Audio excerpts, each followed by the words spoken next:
Hello, hello, and welcome back to Generic Brick Pun. Today I'm going to be talking about a Lego set from Black Panther Wakanda Forever.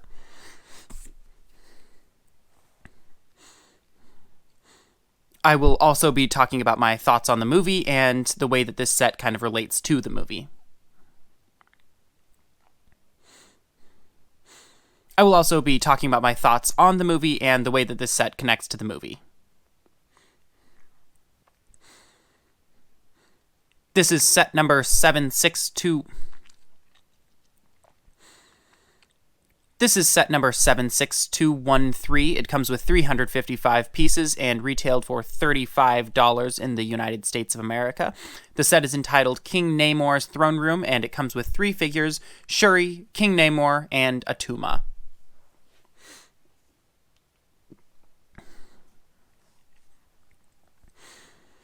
As you can see, the set is kind of comprised of 2 main builds, this little submarine design and King Namor's throne itself. It's not really a throne room, not really even in the movie at all. In fact, the throne's just kind of like sitting up in the center of...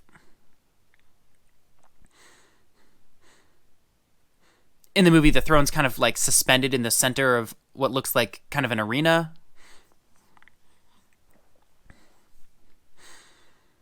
Minor spoilers coming up, by the way.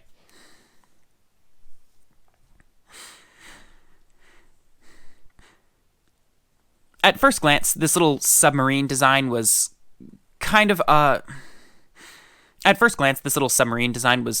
unremarkable. I mean, it's pretty basic and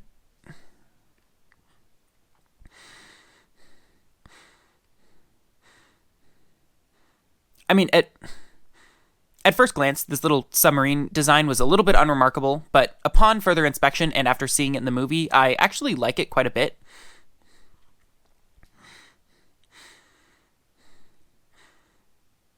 In the film, the actual submarine that this is based on was pretty cool, and I found it really interesting, and I thought that it looked nice and it functioned interestingly. And while this doesn't really have the function of the submarine in the film, I still think that it's kind of nice to see that represented.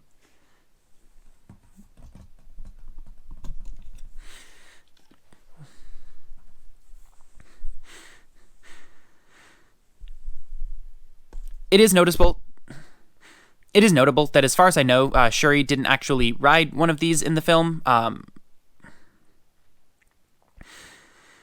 It is notable that, as far as I'm aware, Shuri didn't pilot one of these in the film, but, I mean, it's not too far off from what actually happened, so I'm not, upset about it or anything. And as you can see, she just kind of sticks inside there. I am cheating a little bit by having her arms back this way so that you can actually close it up. In reality, her arms are supposed to go forward, at least according to the box art, but that does mean that this thing isn't fully able to close, and I think that that's kind of lame. But she just kind of fits in there. There's a little piece that slots between her legs and keeps her in place.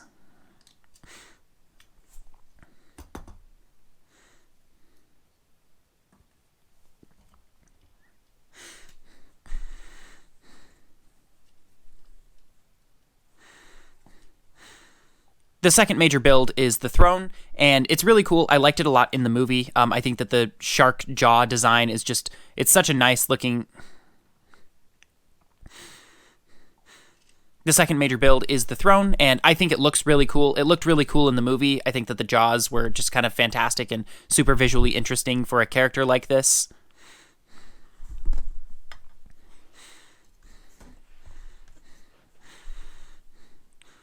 Even though I didn't really love the scene that it was in, because it felt like it was trying a little bit too hard to make him out to be the bad guy, even though he had a lot of good points and we were just kind of pretending like he didn't.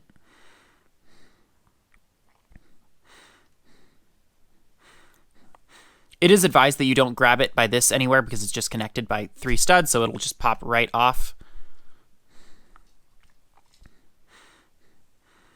But in the back here, you can see that this opens up and this entire piece here comes out. Inside there's a gold ingot and 4 jewels, but if you slot it back into place, actually,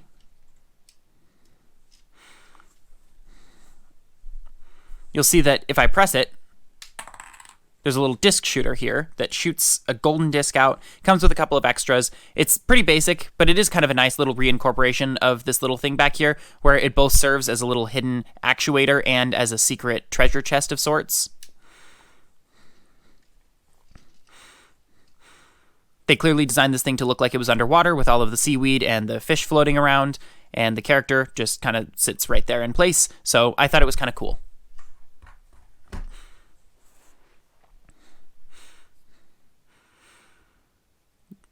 Now to talk about the figures, I think the most important one is definitely Namor.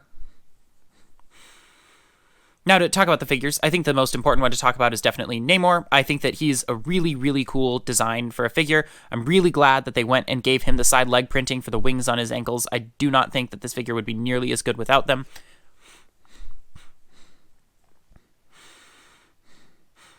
Even though I had issues with his portrayal in the movie, mostly that they made him out to be way worse than he actually was,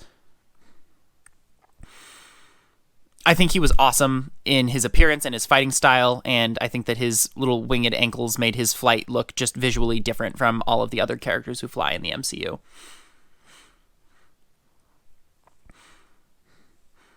You can see he's got his pointed ears here, which doesn't make a whole lot of sense with a Lego figure because none of the other ones have ears at all, but I don't mind it. I think it does make him visually distinct, and I think that the coloring there was definitely valuable.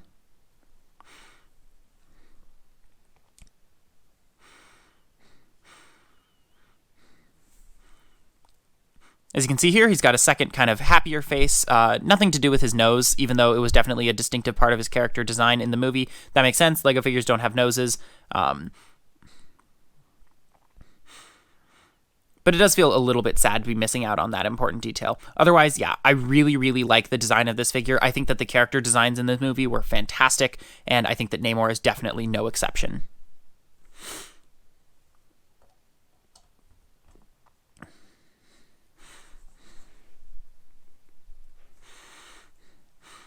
Next, we have Atuma, which, as far as I can tell, is a single character, not like just a generic army character. Which is a bit disappointing because he comes in multiple sets and we don't actually get any of the other... Which is a bit disappointing because he comes in multiple sets and we don't really get any of the other military characters for Namor. But otherwise, I think that he is a really cool design. I mean, his helmet is just fantastic. Look at that.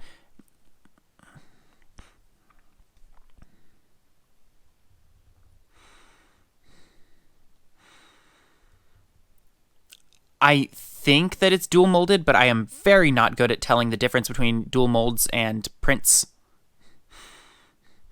I think it's dual molded, but I'm very much not good at telling the difference between dual molds and paint.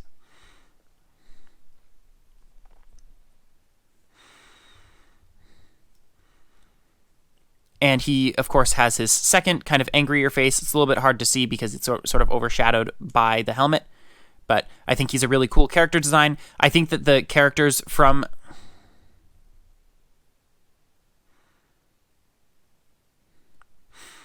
Telecon had a really nice aesthetic, and I thought that they just...